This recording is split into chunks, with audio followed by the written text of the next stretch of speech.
냄새나. 병원 냄새가 내 몸에 배어서 여기 들어오면 환자인 내가 더 아픈 것 같다고. 나가. 10년을 이 여자 대소변 치우고 밤새워 간호하고 수천만 원 병원비를 쏟아부은 며느리한테 할 소리가 그거였습니다. 그것도 모자라 처음 보는 젊은 여자 손을 붙잡고 진짜 며느리가 왔다며 웃고 있었죠. 아, 근데요. 그 진짜 며느리라는 여자가 억대 빚에 쫓기는 사기 전과자라는 걸 이 사람들은 까맣게 모르고 있었습니다. 이것뿐만일까요?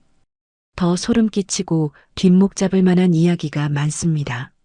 지금 바로 들려드릴게요. 안녕하세요, 시청자 여러분. 자, 그럼 병원비 카드 한 장으로 시댁을 발칵 뒤집어 놓은 백강희 씨의 사연 지금 바로 시작합니다. 중환자실 복도의 형광등 불빛이 제 눈을 찔렀습니다. 꼬박 이틀을 시어머니 곁에서 뜬 눈으로 지새우고 새벽 첫 버스를 타고 집에 돌아왔죠. 버스 안에서도 잠이 들까봐 손잡이를 꽉 쥐고 서 있었습니다. 시어머니의 링거를 갈아달라고 간호사를 부르고 새벽마다 체온을 재고 대소변을 받아내던 이틀이 온몸에 납처럼 쌓여 있었습니다.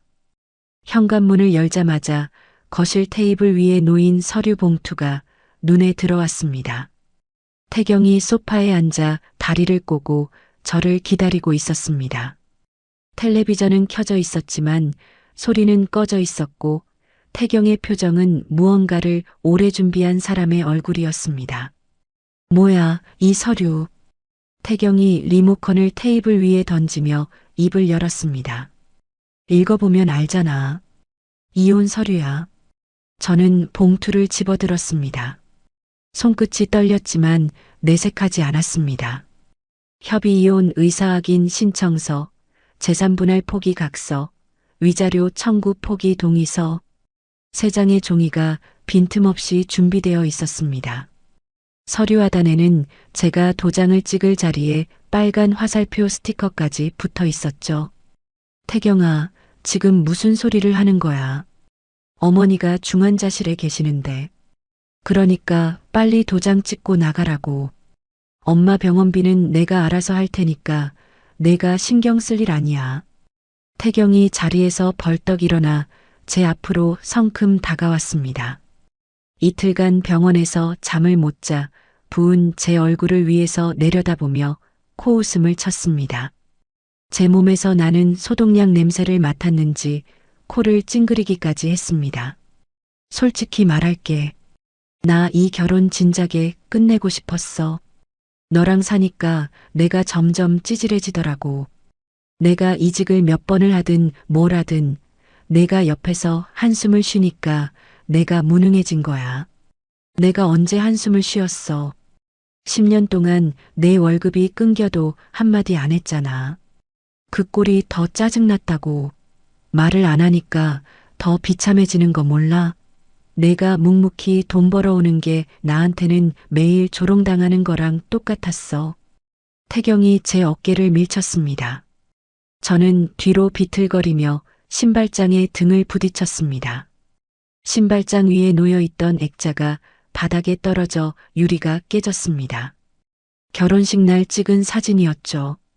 위자료, 재산 분할 이런 거 생각하지 마. 줄 돈 없어. 이 집 가전제품도 다 내 명이니까 손대지 말고. 내 월급으로 산 냉장고, 세탁기, 에어컨 전부 내 거라고. 내 집에 있으면 내 거지. 뭐가 문제야? 태경이 현관 쪽으로 고개를 까딱했습니다. 짐 싸. 지금 당장. 저는 태경의 눈을 똑바로 들여다봤습니다. 10년을 함께 산 남자의 눈에 미안함이라곤 한 톨도 보이지 않았습니다. 오히려 빨리 끝내자는 조급함만이 가득 차 있었죠. 마치 오래 참아온 일을 드디어 해치우는 사람의 눈빛이었습니다.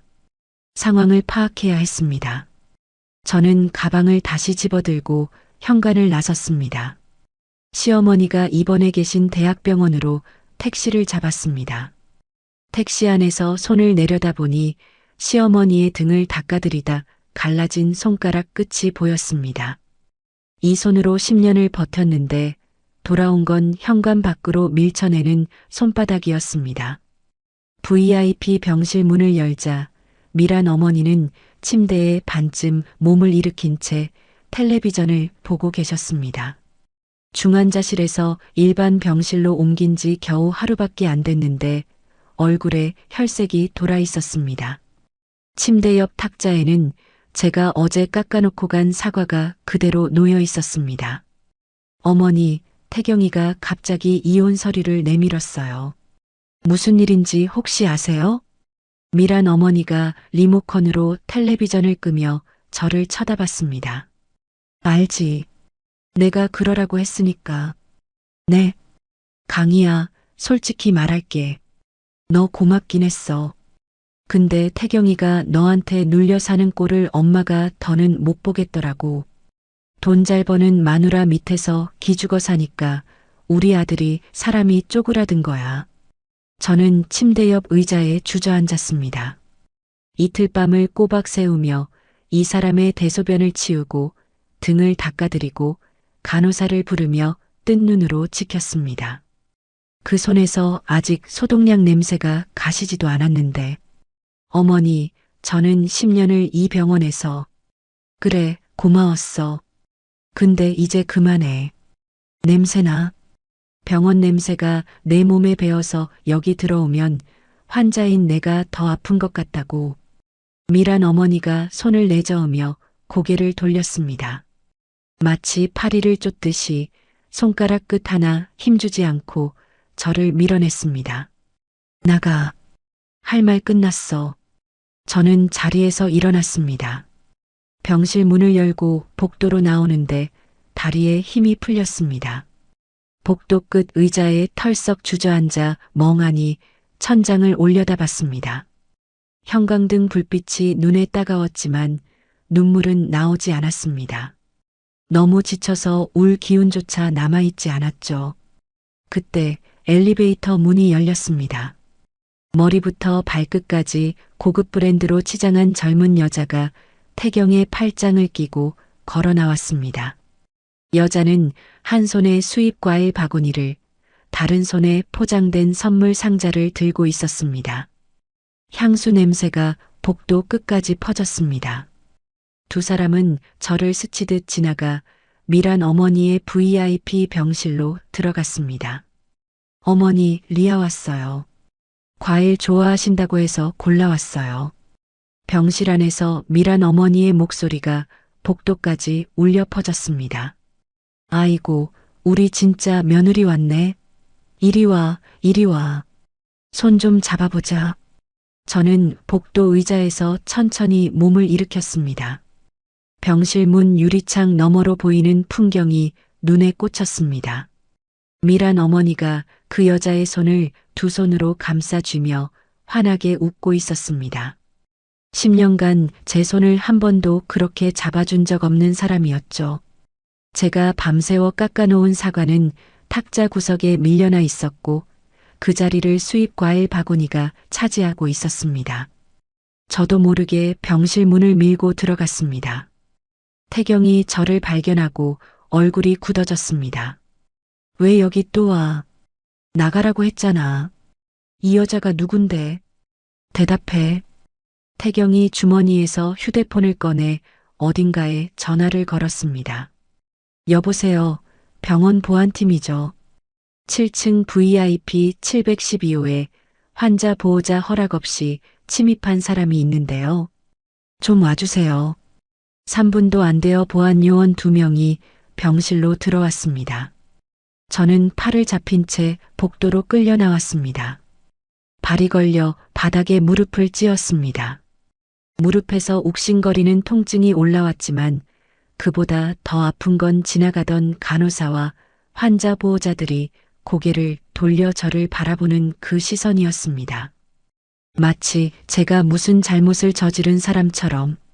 병실 안에서 미란 어머니의 웃음소리가 새어나왔습니다. 그날 저녁 집에 돌아가니 현관 비밀번호가 바뀌어 있었습니다. 번호를 누를 때마다 빨간불이 깜빡였습니다. 경찰에 동행을 요청해서야 겨우 문을 열 수 있었습니다.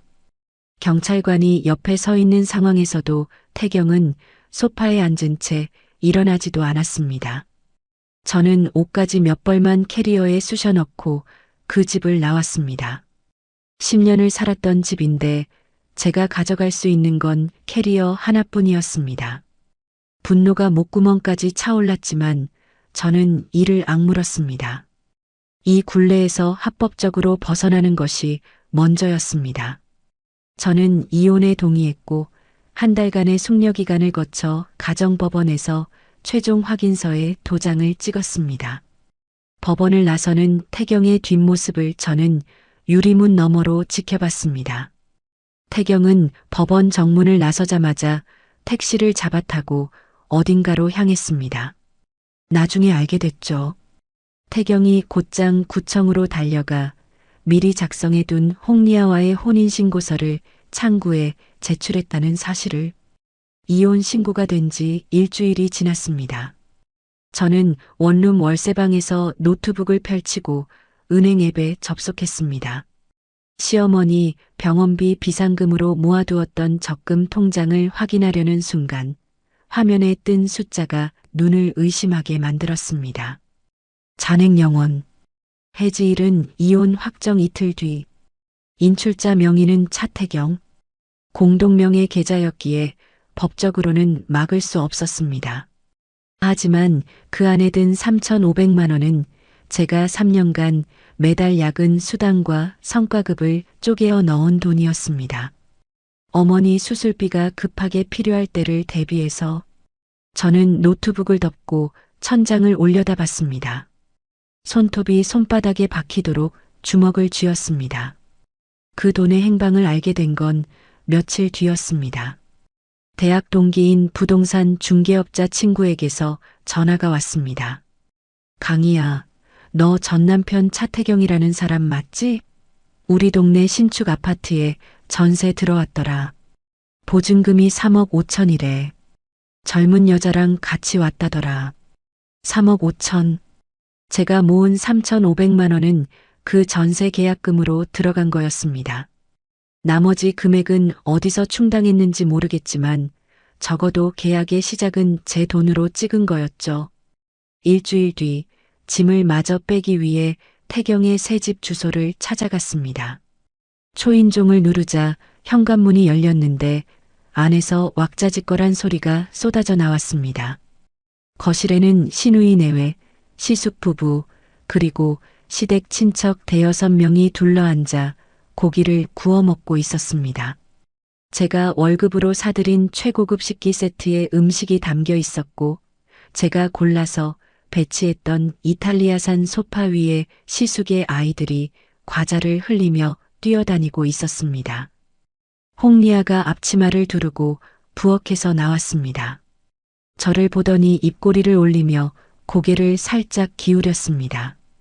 어머, 오셨어요? 짐 가지러 오신 거죠? 잠깐만요. 태경 씨가 방에 따로 모아뒀을 거예요. 태경이 맥주캔을 들고 부엌에서 걸어 나왔습니다. 저를 보자 턱짓으로 현관 옆 작은 방을 가리켰습니다. 거기 박스 2개. 그거 내 거니까 가져가. 시누이가 소파에 앉은 채 고개를 돌리지도 않고 입을 열었습니다. 언니, 그동안 빌려갔던 돈 있잖아. 미안한데 우리도 형편이 어려워서 못 갚아. 그냥 서로 깔끔하게 인연 끊자. 시숙이 삼겹살을 뒤집으며 맞장구를 쳤습니다. 맞아, 형수. 이제 남이니까 서로 부담 갖지 말고 살자고. 저는 아무 대답도 하지 않았습니다. 작은 방으로 들어가 박스 2개를 확인했습니다. 오래된 옷가지와 화장품 몇 개, 그리고 대학 졸업 앨범. 그게 전부였습니다. 박스를 들고 나오는 길에 서재문이 열려 있는 것이 보였습니다. 구석에 태경의 낡은 서류 가방이 방치되어 있었습니다.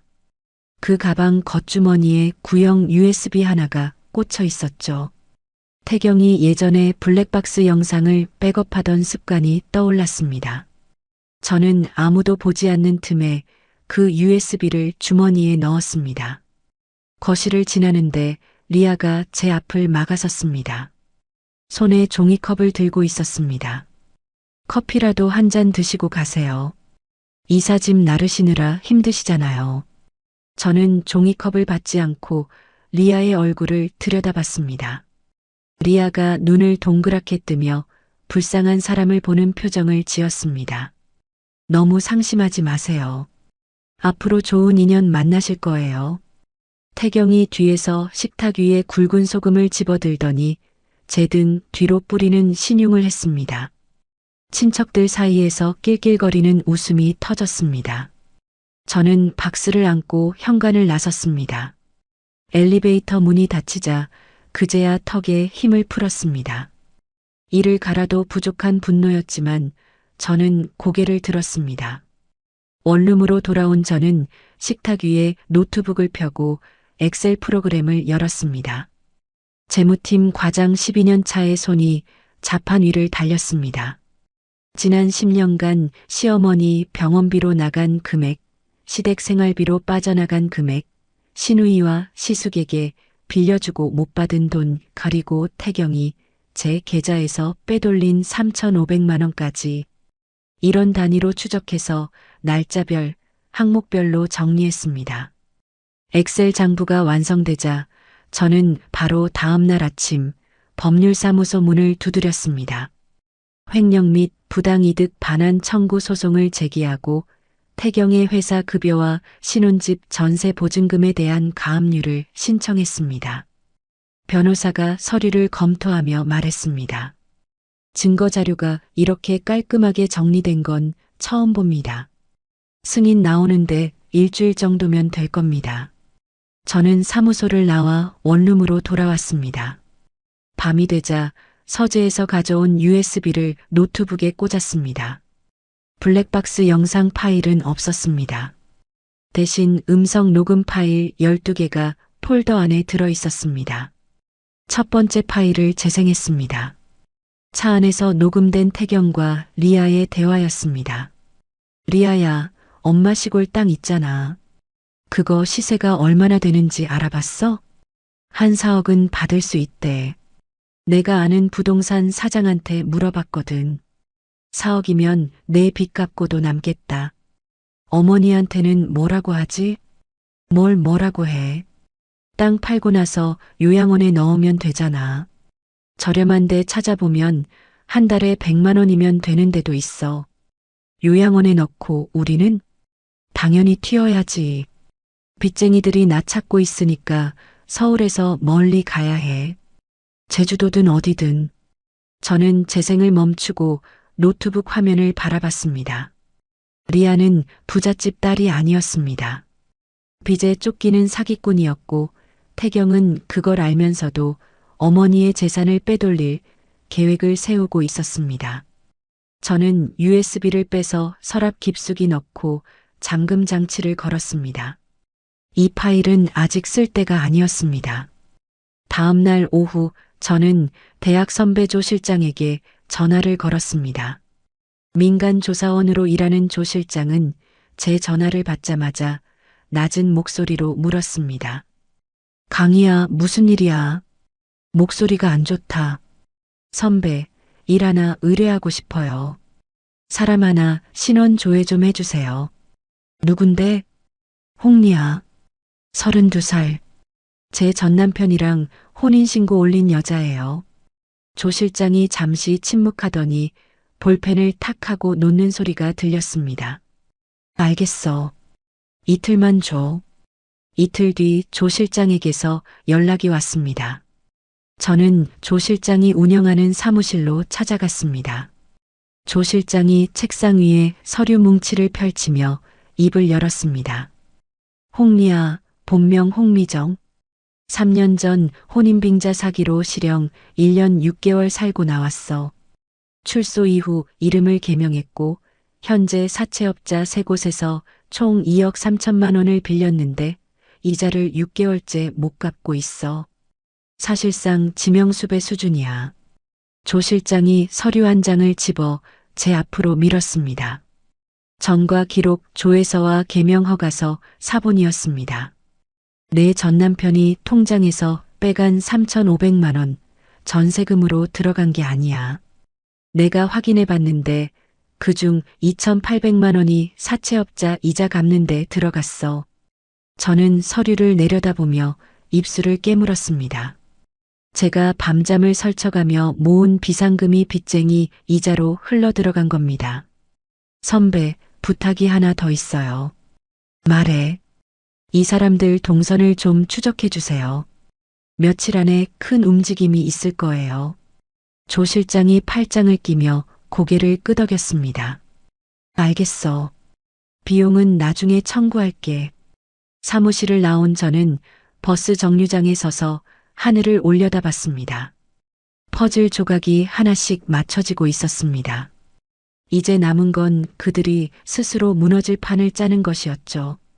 그날 밤 저는 태경에게 문자를 보냈습니다. 태경아, 그동안 내가 부족해서 미안해. 새 출발 축하해. 행복하게 잘 살아. 보내기 버튼을 누르는 손가락에 힘을 주었습니다. 3분도 안 되어 읽음 표시가 떴습니다. 답장은 오지 않았지만 그것으로 충분했습니다. 다음 날 조 실장에게서 사진 한 장이 왔습니다. 태경이 친척 단체 대화방에 제 문자를 캡처해서 올린 화면이었습니다. 그 밑에 태경이 쓴 글이 보였습니다. 키읔키읔키읔 드디어 포기했나 보다. 불쌍한 것. 그 아래로 신우이, 시숙, 친척들의 웃음 표시가 줄줄이 달려 있었습니다. 저는 휴대폰 화면을 끄고 식탁 앞에 앉았습니다. 거울에 비친 제 얼굴에 미소가 번졌습니다. 다음 날 아침 9시 저는 시어머니가 입원해 있는 대학병원 원무과를 찾아갔습니다. 창구 직원에게 신분증을 내밀며 말했습니다. 712호 환자 광미란님 병원비 자동결제 카드를 정지해 주세요. 제 명의로 등록된 카드요. 직원이 모니터를 확인하며 물었습니다. 결제 취소 시 미수금이 발생할 수 있는데 괜찮으시겠어요? 네, 괜찮습니다. 그리고 이것도 처리해 주세요. 저는 이혼 확인서와 주민등록 등본을 창구 위에 올려놓았습니다. 저는 더 이상 환자의 가족이 아닙니다. 보호자 명단과 결제 책임자에서 제 이름을 빼주세요. 직원이 서류를 확인하고 전산 처리를 시작했습니다. 5분 뒤 모든 절차가 끝났습니다. 처리 완료되었습니다. 새로운 결제 책임자는 아들인 차태경님으로 자동 변경됩니다. 결제 정지 효력은 내일 자정부터 발생합니다. 저는 고개를 숙여 인사하고 원무과를 나왔습니다. 시어머니의 수술은 이틀 뒤로 잡혀 있었습니다. 수술 재료비 5천만 원은 수술 전날까지 선결제가 되어야 하죠. 제가 카드를 정지한 효력이 발생하는 날이 바로 그 선결제 마감일이었습니다. 병원을 나온 저는 조 실장에게 전화를 걸었습니다. 선배, 리아한테 돈을 빌려준 사채업자들 연락처 알아낼 수 있어요? 어렵지 않아. 왜? 제가 쓸 데가 있어요. 그날 저녁 저는 편의점에서 산 선불폰으로 사채업자에게 문자를 보냈습니다. 홍미정이 부자 남편 만나서 대학병원 VIP 병실에서 파티 열고 다닙니다. 병원 이름은 한강대학병원 7층 712호입니다. 문자를 보내고 선불폰의 전원을 껐습니다. 저는 원룸 책상 위에 놓인 엑셀 장부와 법원 접수증, 그리고 USB를 차례로 바라봤습니다. 일주일 전 신청한 가압류 결정문이 태경의 회사에 도착할 날짜를 달력에서 손가락으로 짚었습니다. 수술 전날 그 다음 날이었습니다. 모든 타이밍이 하루 간격으로 맞물려 있었죠. 저는 달력을 내려놓고 의자에 깊숙이 등을 기댔습니다. 10년간 참아온 무게가 어깨에서 서서히 내려오는 느낌이었습니다. 이제 남은 건 기다리는 일뿐이었습니다. 시어머니 수술 전날이 밝았습니다. 미란 어머니의 VIP 병실에는 아침부터 사람들이 몰려들었습니다. 조 실장이 병원 로비에서 찍어 보내준 사진 속에는 태경과 리아, 신우이 내외, 시숙 부부 그리고 시댁 친척 너댓 명이 꽃다발과 과일 바구니를 들고 엘리베이터에 타는 모습이 담겨 있었습니다. 저는 병원 건너편 카페 2층 창가 자리에 앉아 아메리카노를 주문했습니다. 휴대폰을 테이블 위에 올려놓고 조 실장이 보내주는 사진을 하나씩 확인했습니다. VIP 병실 안에서는 잔치가 벌어지고 있었습니다. 고급 케이터링 도시락이 테이블 위에 쌓여 있었고 리아가 가져온 커다란 케이크 상자가 침대 옆 탁자를 차지하고 있었습니다. 병실 창문으로 햇살이 들어와 풍선 장식에 반짝이는 것까지 사진에 찍혀 있었습니다. 미란 어머니가 침대에서 몸을 일으키며 리아의 손을 잡았습니다. 리아야, 이 가방 진짜 예쁘다. 이거 얼마짜리야? 리아가 미란 어머니의 무릎 위에 놓인 핸드백을 쓰다듬으며 웃었습니다. 어머니, 그건 제가 드리는 거예요. 수술 끝나고 퇴원하시면 들고 다니세요. 아이고, 우리 며느리. 전에 그녀는 10년 동안 손수건 하나 안 사줬는데 신우이가 포도를 까먹으며 맞장구를 쳤습니다. 엄마, 이제 그 사람 얘기 그만해. 리아 씨 기분 나쁘잖아. 시숙이 케이터링 도시락 뚜껑을 열며 끼어들었습니다. 그러게. 형수가 돈 벌어온 건 인정하는데 사람이 너무 재미가 없었잖아. 리아 씨는 분위기가 화사하니까 좋다. 태경이 맥주캔을 따며 어깨를 으쓱했습니다. 내일 수술만 잘 끝나면 되지. 엄마, 걱정 마. 돈은 알아서 다 처리해 놨으니까. 미란 어머니가 흐뭇한 표정으로 고개를 끄덕였습니다. 그래, 우리 아들. 역시 새 며느리 만나니까 사람이 달라졌어. 리아가 케이크 상자를 열며 촛불을 꽂았습니다. 어머니, 수술 전 축하 겸해서 촛불 하나 불어보세요. 소원 비르시라고요. 미란 어머니가 두 손을 모으고 눈을 감았다가 후 하고 촛불을 껐습니다. 박수 소리가 병실을 채웠습니다. 그때 병실 문이 똑똑 열렸습니다. 원무과 직원이 서류판을 들고 안으로 들어왔습니다. 직원의 표정은 딱딱하게 굳어 있었습니다. 직원이 태경을 찾아 시선을 돌리며 입을 열었습니다. 차태경 보호자분이시죠? 태경이 맥주캔을 내려놓으며 고개를 돌렸습니다. 네, 맞는데요. 내일 예정된 광밀한 환자분 수술 관련해서 안내드릴 게 있어서요. 기존에 등록되어 있던 자동결제 카드가 정지 처리되었습니다. 결제 책임자가 차태경님으로 변경되었고 내일 수술을 진행하려면 오늘 자정 전까지 선결제 보증금 5천만 원을 납부해 주셔야 합니다. 병실 안이 조용해졌습니다. 신우이가 손에 들고 있던 포도를 접시에 내려놓았습니다. 방금까지 웃고 떠들던 친척들의 입이 일제히 닫혔습니다. 태경이 자리에서 벌떡 일어났습니다. 5천만 원이요? 갑자기 왜 카드가 정지된 거예요? 이전 결제자이신 백강희 님이 직접 방문하셔서 정지 요청하셨습니다. 이혼 서류도 확인했고요. 태경의 얼굴이 하얗게 질렸습니다. 리아가 태경의 팔을 잡아당기며 속삭였습니다. 여보, 5천만 원 있어? 잠깐만. 내가 카드로 하면 되잖아. 태경이 지갑에서 카드를 꺼내 직원에게 내밀었습니다. 직원이 카드를 가져가 단말기에 대자 삐하는 거절음이 울렸습니다. 태경이 다른 카드를 꺼내 다시 내밀었습니다. 또다시 거절음. 세 번째 카드까지 전부 같은 소리가 났습니다. 한도 초과로 승인이 거절되었습니다. 다른 결제 수단 있으시면 오늘 안으로 원무과에 방문해 주세요. 직원이 고개를 숙이고 병실을 나갔습니다. 미란 어머니가 침대 난간을 움켜쥐며 태경을 노려봤습니다.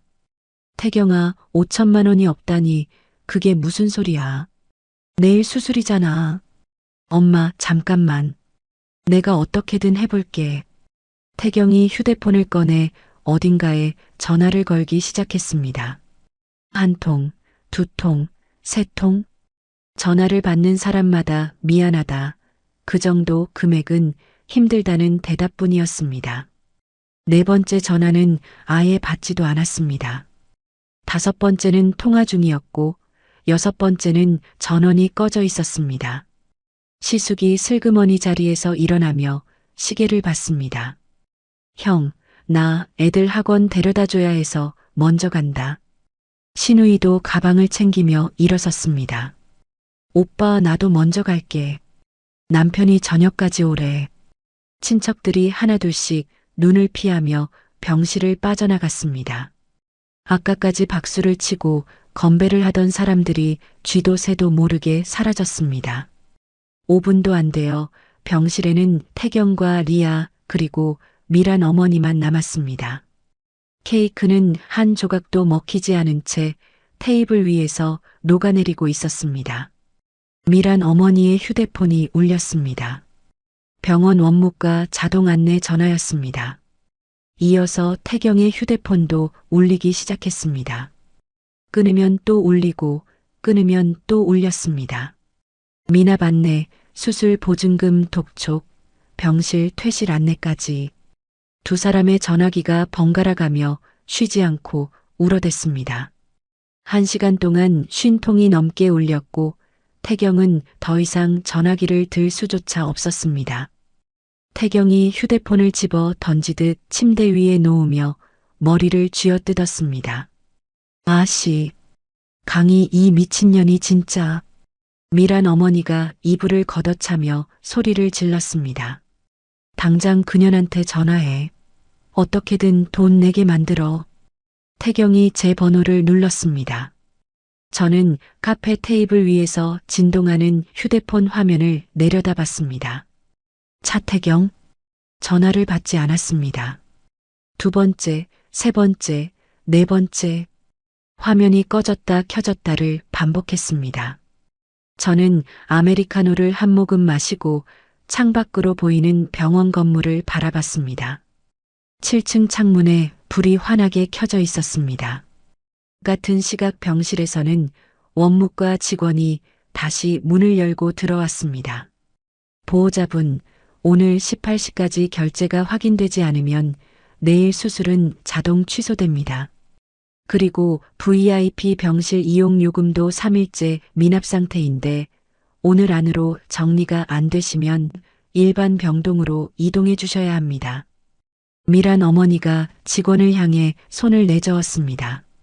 내가 여기 입원한 지가 몇 달인데 갑자기 나가라는 게 말이 돼. 죄송합니다만 원칙이라서요. 대기 환자분들도 계시고요. 직원이 나가자 미란 어머니가 베개를 짚고 울음을 터뜨렸습니다. 리아는 병실 구석 소파에 앉아 손톱을 물어뜯으며 아무 말도 하지 않았습니다. 태경이 제게 전화를 걸었습니다. 37번째, 38번째, 39번째. 역시 받지 않았습니다. 저녁 6시가 되자 보안요원 2명이 병실에 들어왔습니다. 미란 어머니는 보안요원들이 지켜보는 가운데 링거대를 끌고 일반 병동 복도의 간이 침대로 옮겨졌습니다. VIP 병실 안에 쌓여있던 과일 바구니와 케이터링 음식은 정리 직원이 비닐봉투에 쓸어 담았습니다. 풍선 장식이 바람 빠진 채 쓰레기통에 구겨져 들어갔습니다. 복도간이 침대에 누운 미란 어머니가 천장을 보며 울부짖었습니다. 태경아, 엄마 이러다 죽어. 수술 못하면 죽는다고. 태경이 미란 어머니의 간이 침대 옆에 쪼그리고 앉아 제게 또 전화를 걸었습니다. 63번째. 받지 않았습니다. 그때 복도 끝에서 굵은 목소리가 울려 퍼졌습니다. 홍미정? 홍미정이 여기 있다며. 가죽 점퍼를 입은 덩치 큰 남자 셋이 복도를 성큼성큼 걸어왔습니다. 리아가 태경 뒤로 몸을 숨기며 얼굴이 사색이 되었습니다. 남자 중 한 명이 리아의 팔을 낚아채며 으르렁거렸습니다. 야, 이 사기꾼년아. 부자 남편 만났다며? VIP 병실에서 파티했다며? 그 돈은 있으면서 우리 돈은 왜 안 갚아? 리아가 비명을 질렀습니다. 간호사들이 뛰어왔고 환자들이 복도로 고개를 내밀었습니다. 태경이 사채업자의 손을 뿌리치려 했지만 다른 남자가 태경의 멱살을 잡아 벽에 밀어붙였습니다. 당신이 남편이야? 마누라 빚 대신 갚아. 2억 3천. 이자 붙어서 지금은 3억 가까이 돼. 미란 어머니가 간이 침대에서 상체를 일으키며 리아를 가리켰습니다. 뭐라고? 빚이 3억? 2년이 부잣집 딸이라며. 태경아, 이게 대체 뭐야? 복도가 아수라장이 되었습니다. 사채업자들의 고함 소리, 리아의 울음소리, 미란 어머니의 비명이 뒤섞였습니다. 병원 보안팀이 달려와 사채업자들을 제지했지만 이미 복도에 있던 모든 사람이 상황을 목격한 뒤였습니다. 옆 병실 환자 보호자가 휴대폰을 들어 영상을 찍고 있었고 간호사가 말려도 소용이 없었습니다. 저는 카페에서 마지막 사진을 확인했습니다. 복도 바닥에 주저앉아 울고 있는 리아, 벽에 기대어 멍하니 허공을 보는 태경, 간이 침대에서 이불을 끌어안고 부들부들 떠는 미란 어머니. 저는 휴대폰을 가방에 넣고 자리에서 일어났습니다. 계산대에서 커피값을 치르고 카페 문을 나섰습니다. 밤 공기가 시원했습니다. 다음 날 아침 8시 조 실장에게서 사진이 왔습니다. 병원 주차장에서 빠져나가는 태경의 차량 사진이었습니다. 구겨진 셔츠에 면도도 하지 않은 얼굴이 차창 너머로 보였죠. 수술이 취소되고 병원 복도에서 밤을 샌 모양이었습니다. 저는 평소처럼 출근해서 재무팀 자리에 앉았습니다. 이번 분기 결산 자료를 정리하는데 오전 10시쯤 조 실장에게서 문자가 왔습니다. 법원 송장, 오늘 오전 태경 회사 인사팀에 도착 확인됨. 저는 문자를 읽고 휴대폰을 서랍에 넣었습니다. 그리고 아무 일도 없었다는 듯이 업무를 계속했습니다. 조 실장이 점심때쯤 다시 연락을 해왔습니다. 태경 회사에 아는 사람이 있어서 내부 상황을 전해들었다고 했습니다. 인사팀장이 태경을 회의실로 불렀대. 법원에서 급여 압류 결정문이 왔다고. 태경이 뭐래요? 완전 멘붕이래. 최저 생계비 빼고 월급 전액 압류라니까 다리에 힘이 풀려서 의자에 주저앉았다더라. 인사팀장이 사내에 소문 안 나게 조용히 처리하라고 했는데 이미 격리팀에서 다 알고 있대. 저는 수화기를 내려놓으며 창밖을 바라봤습니다. 오후에는 더 큰 소식이 전해졌습니다. 조 실장이 보내온 문자였습니다. 태경, 팀장 면담 30분 받음. 승진 심사 누락, 주요 프로젝트 제외. 서류 정리 업무로 보직 변경됨. 사내에 퍼진 소문의 내용도 덧붙여 있었습니다. 전처 돈을 빼돌려 다른 여자랑 살림 차렸다가 월급까지 압류당한 남자. 점심시간마다 구내식당에서 사람들이 수군거렸다고 합니다. 같은 시각 신혼집에서는 리아가 다른 종류의 지옥을 겪고 있었습니다. 전세 보증금 역시 가압류 결정이 내려져 은행에서 한 푼도 뺐을 수 없게 된 상태였죠. 조 실장이 파악한 바로는 리아의 휴대폰에 사채업자들의 협박 문자가 쉴 새 없이 쏟아지고 있었습니다. 내일까지 이자 500 안 들어오면 알지? 남편이라는 놈한테도 찾아갈 거야. 도망가면 끝까지 쫓아간다. 저녁 7시 조 실장에게서 사진이 한 장 더 왔습니다. 서울 외곽의 한적한 공원 주차장에서 태경과 리아가 차 안에서 싸우고 있는 모습이었습니다. 차 창문이 열려 있어 조 실장이 멀찍이서 음성도 녹음해 보내줬습니다. 너 때문이잖아. 부잣집 딸이라며. 빚이 3억이 뭐야? 태경이 운전대를 두 주먹으로 내리쳤습니다. 나한테 따지지 마. 당신이 먼저 나한테 접근한 거잖아. 통장에 3,500 있다고 자랑한 게 누군데? 리아가 조수석 등받이를 발로 차며 소리를 질렀습니다.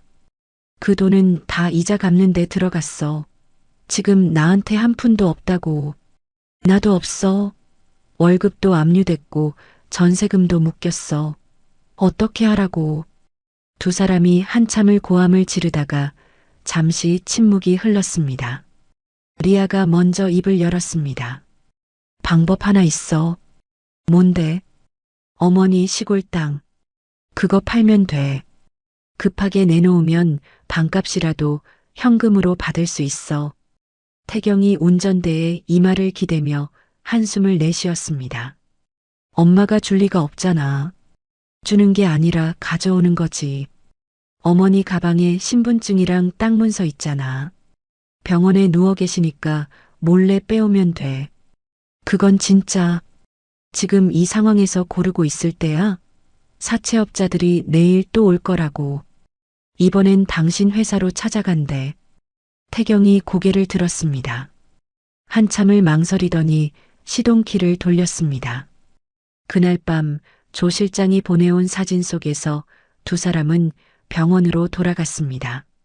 일반 병동 복도간이 침대에서 잠든 미란 어머니의 머리맡 가방을 뒤지는 모습이 찍혀 있었습니다.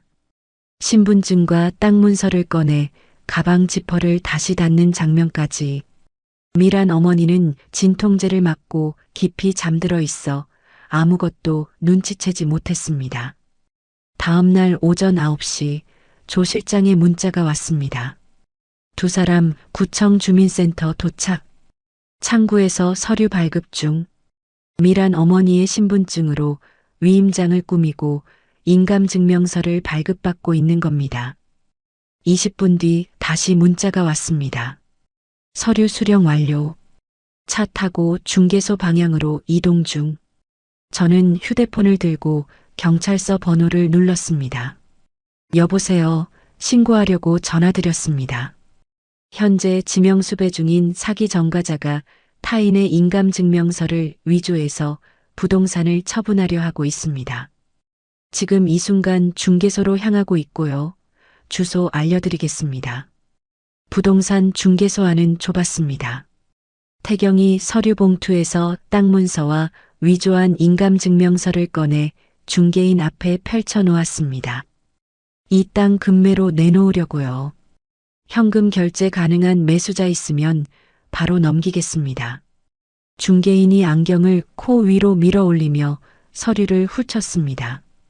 컴퓨터로 등기부등본을 떼더니 모니터를 돌려 태경에게 보여줬습니다. 손님, 이 땅 보세요. 근저당이 한도 끝까지 잡혀 있어요. 시세가 4억이래도 실질적으로 건질 돈이 없는 땅이에요. 속된 말로 깡통이에요. 태경의 얼굴이 일그러졌습니다. 그게 무슨 소리예요? 어머니 땅인데 근저당이 왜? 근저당 설정자 이름이 백강희로 되어 있네요. 가등기도 걸려 있고 이 상태로는 매매 자체가 안 됩니다. 리아가 태경의 어깨를 잡아 돌리며 이를 드러냈습니다. 백강희? 내 전처잖아. 이거 알고 있었어? 나도 몰랐다고. 진짜 몰랐어. 몰랐다고? 처음부터 나한테 4억짜리 땅이라고 했잖아. 나를 속인 거야. 리아가 테이블 위에 놓인 태경의 차키를 낚아챘습니다. 이어서 태경의 점퍼 주머니에서 삐져나온 지갑까지 잡아 빼들었습니다. 아, 뭐 하는 거야? 나 먼저 갈 거야. 이 꼴 당하려고 당신한테 붙어 있었던 거 아니거든. 리아가 중개소 유리문을 밀치고 밖으로 뛰쳐나갔습니다. 주차장 쪽으로 전력으로 달리는 리아의 뒤를 태경이 쫓아나갔습니다. 서라고 이 사기꾼년아. 중개인이 어안이 벙벙한 얼굴로 창밖을 내다봤습니다.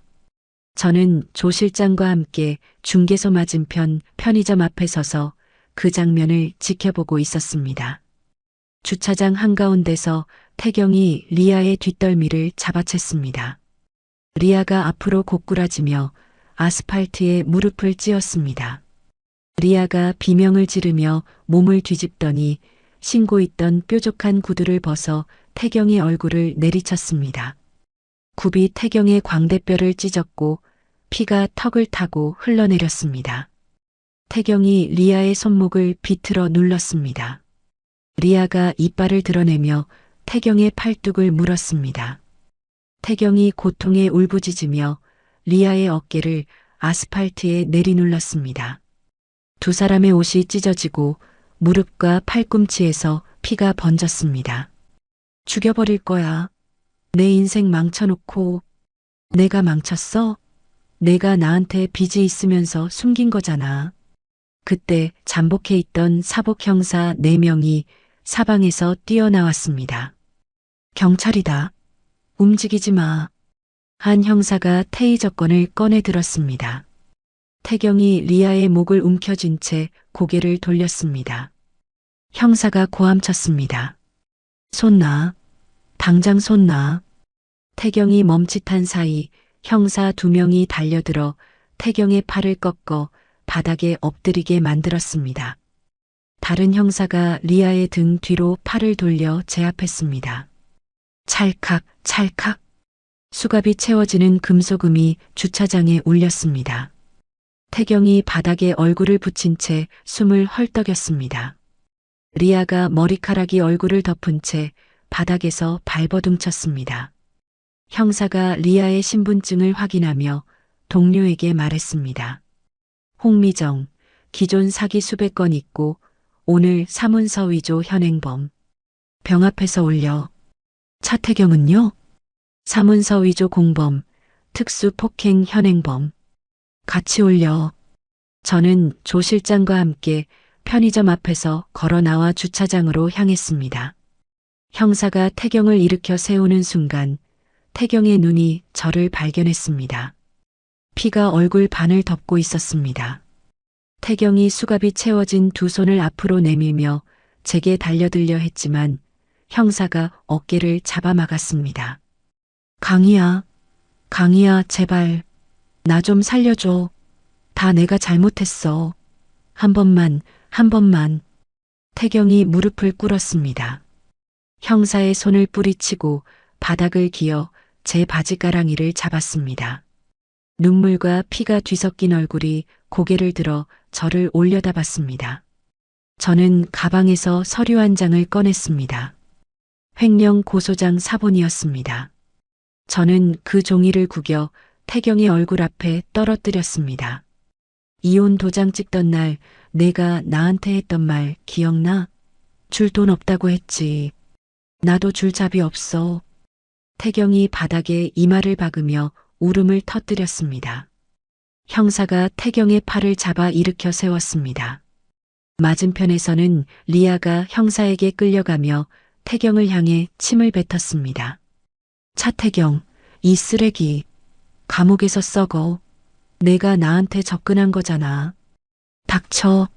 내가 사기꾼인 거 내가 몰랐을 것 같아? 서로 이용한 거잖아.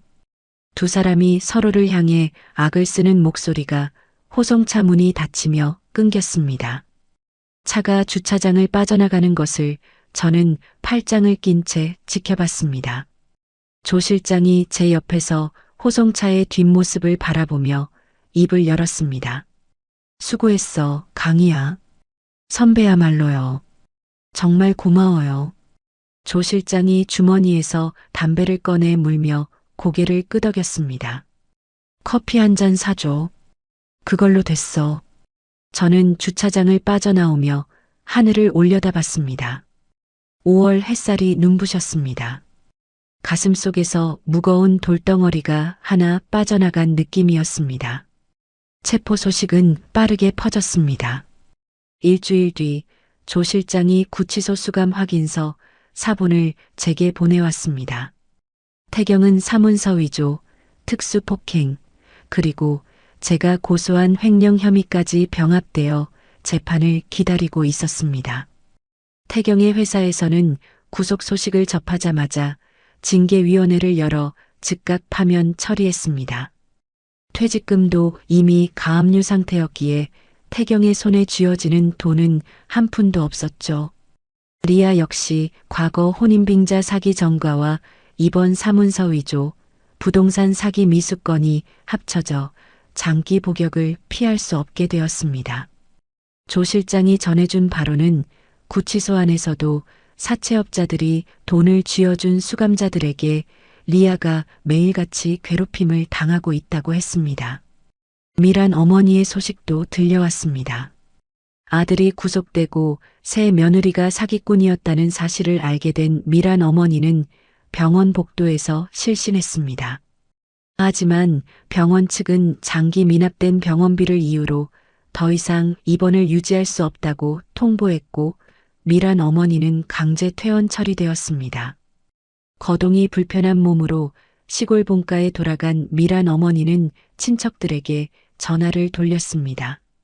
하지만 병원 VIP실에서 벌어진 사채업자 소동을 지켜본 친척들은 이미 번호를 바꾸고 연락을 끊은 뒤였습니다. 어느 날 오후 회사 로비에서 소란이 일었습니다. 안내 데스크 직원에게서 내선 전화가 왔습니다. 백강희 팀장님, 로비에 어르신 한 분이 팀장님을 찾아오셨는데요. 무릎을 꿇고 안 일어나시겠다고 하셔서요. 저는 엘리베이터를 타고 1층으로 내려갔습니다.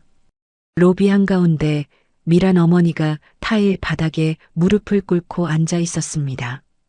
반년 사이에 뼈만 앙상하게 남은 몸이었습니다.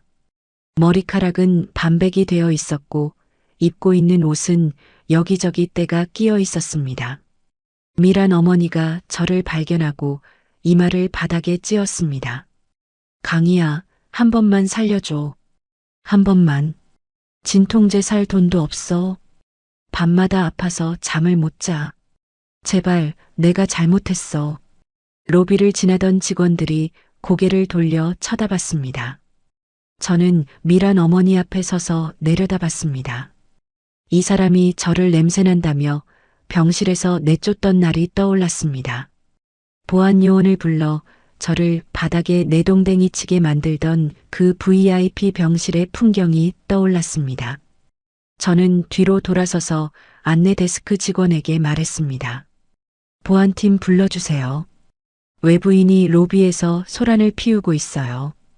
강희야, 강희야, 제발. 미란 어머니의 목소리가 등 뒤에서 울렸지만 저는 뒤돌아보지 않았습니다. 엘리베이터 문이 닫혔습니다. 민사 재판은 2달 만에 결론이 났습니다. 법원은 제 손을 들어줬고 가압류에 두었던 신혼집 전세 보증금에서 태경이 횡령한 원금과 위자료 전액을 환수하라는 판결을 내렸습니다. 3,500만 원의 원금의 지연이자까지 합쳐 4,200만 원이 제 통장으로 돌아왔습니다. 1원도 빠짐없이. 모든 법적 절차가 끝난 날 저는 법원을 나와 근처 공원 벤치에 앉았습니다. 봄바람이 불어버 꽃잎이 무릎 위에 내려앉았습니다. 10년간 등에 지고 있던 짐이 전부 내려간 느낌이었습니다. 태경은 재판에서 실형을 선고받았습니다. 리아도 장기 복역이 확정되었습니다. 미란 어머니는 시골집에서 혼자 살고 있다고 했습니다. 저는 벤치에서 일어나 걸음을 옮겼습니다. 이제 그 사람들의 소식을 일부러 찾아 들을 이유가 없었습니다. 저는 제 일상으로 돌아갈 뿐이었습니다. 모든 재판이 끝나고 1년이 흐른 봄이었습니다.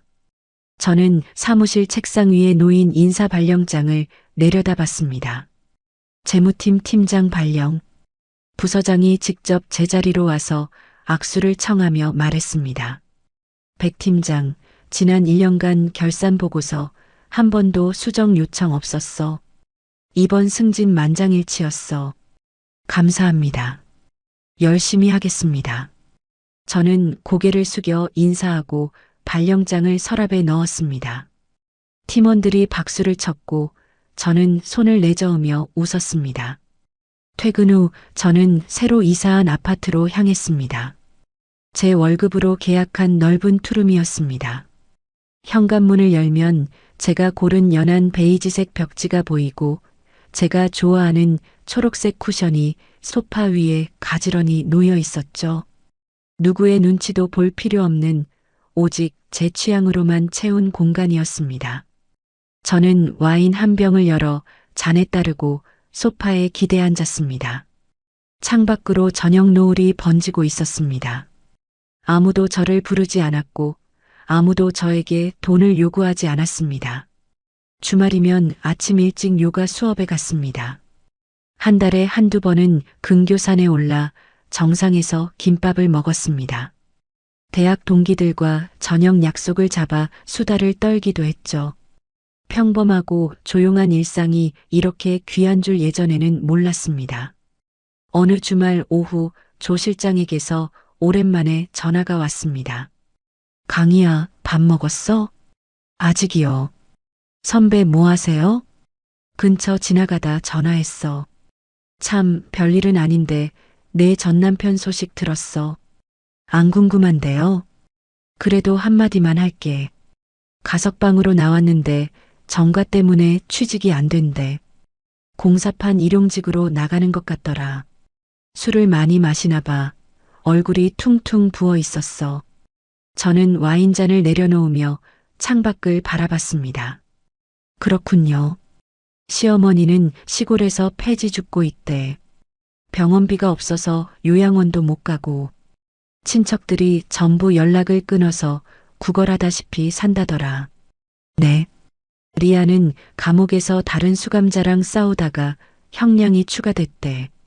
한동안 못 나올 거야. 저는 잠시 침묵했습니다.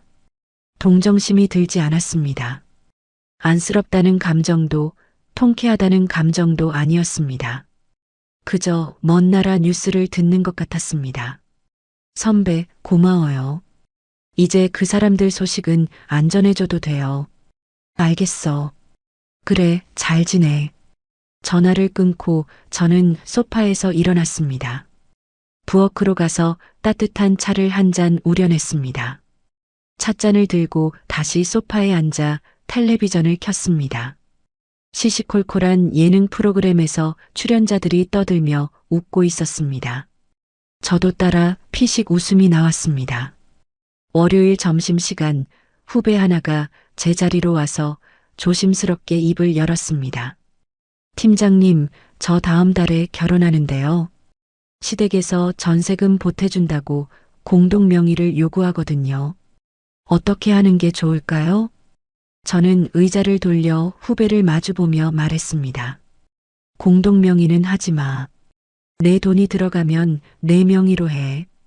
그리고 생활비, 경조사비, 병원비 지출 내역은 처음부터 따로 기록해둬. 영수증이든 이체 내역이든 다 남겨놔. 그렇게까지 해야 해요? 해야 해. 사랑하는 사이라도 돈 문제는 별개야. 기록이 있으면 나중에 내가 불리할 일이 없어. 후배가 고개를 끄덕이며 자리로 돌아갔습니다. 저는 모니터를 다시 바라보며 이번 달 결산 파일을 열었습니다. 퇴근길 아파트 엘리베이터에서 내려 현관문 비밀번호를 눌렀습니다. 불이 꺼진 조용한 집 안으로 들어서며 현관등을 켰습니다. 신발을 벗고 슬리퍼를 신고 부엌으로 향했습니다. 냉장고에서 우유를 꺼내 컵에 따르고 소파에 앉아 한 모금 마셨습니다. 고요한 저녁이었습니다. 누구의 병원비를 걱정할 필요도, 누구의 생활비를 대줄 필요도, 누구의 눈치를 볼 필요도 없는 저녁이었습니다.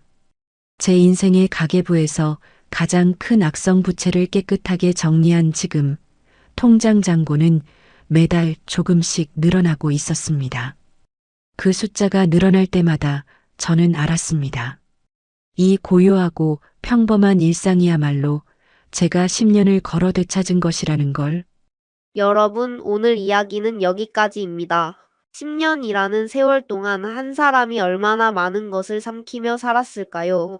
병원 소독약 냄새가 손에서 지워지지 않는 밤들, 통장 잔고가 줄어드는 걸 보면서도 차마 내 돈이라고 말 못했던 순간들, 그 무게를 견딘 건 사랑이었을 텐데, 돌아온 건 현관 밖으로 밀쳐내는 손바닥이었습니다. 그런데요, 저는 이 사연에서 인상 깊은 장면이 있습니다. 마지막에 백강희 씨가 소파에 앉아 따뜻한 차를 마시며 텔레비전을 보고 웃는 그 장면이요. 거창한 게 아니었습니다. 그냥 아무도 자기한테 돈을 요구하지 않는 저녁. 누구의 눈치도 안 봐도 되는 고요한 시간. 그게 이 사람이 10년을 걸어서 되찾은 삶이었던 겁니다. 시청자 여러분은 어떻게 생각하시나요?